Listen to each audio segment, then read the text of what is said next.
the foundation of human attraction and vulnerability.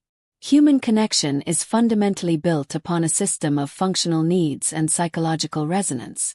The text posits that attraction is rarely a purely abstract ideal but is instead rooted in specific forms of support. The dichotomy of support. Women frequently gravitate toward partners who provide mood value, a combination of emotional stability and resonance, or economic value, ensuring material security. The motivation of men.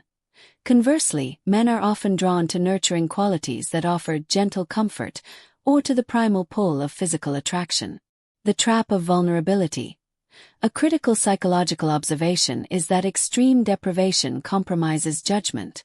Just as a starving person will consume food they find unpalatable, an individual experiencing profound loneliness or emptiness will often accept a partner they do not truly love.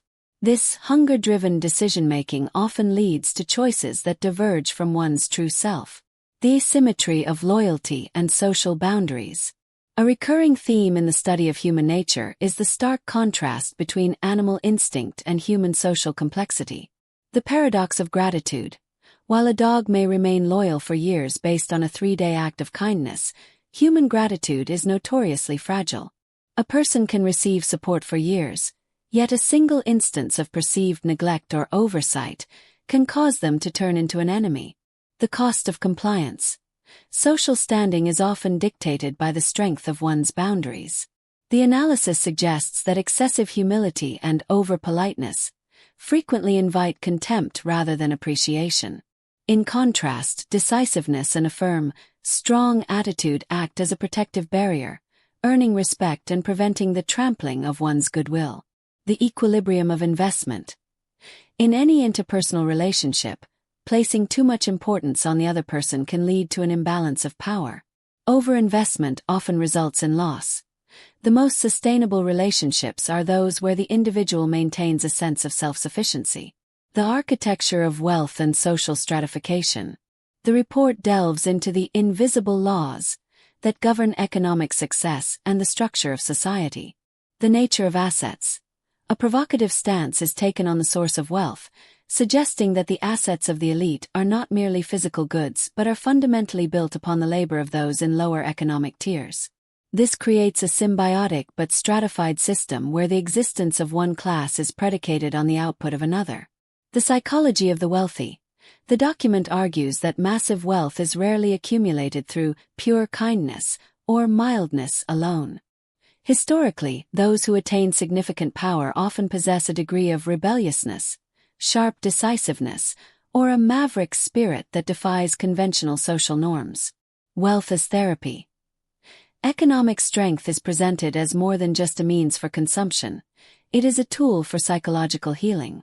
Wealth provides the confidence needed to cure self-doubt and can even enlighten one's wisdom by providing the security required for higher-level thinking. The 3 stages of maturity and radical acceptance. The path to psychological wholeness is defined by the systematic shedding of unrealistic expectations through 3 chronological milestones. The age of 20. Accepting that one's parents are ordinary people with their own flaws and limitations. The age of 40. Accepting one's own mediocrity and the reality of one's personal limitations. The age of 50.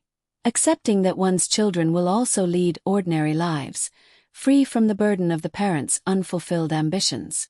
The limitations of conventional education.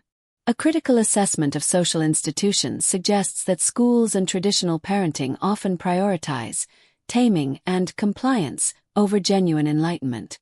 The practicality gap. Much of what is taught in formal education is described as divorced from reality, and can even act as a stumbling block when navigating the competitive social landscape. The rules of engagement. Traditional rules are often designed to produce reliable employees rather than independent thinkers.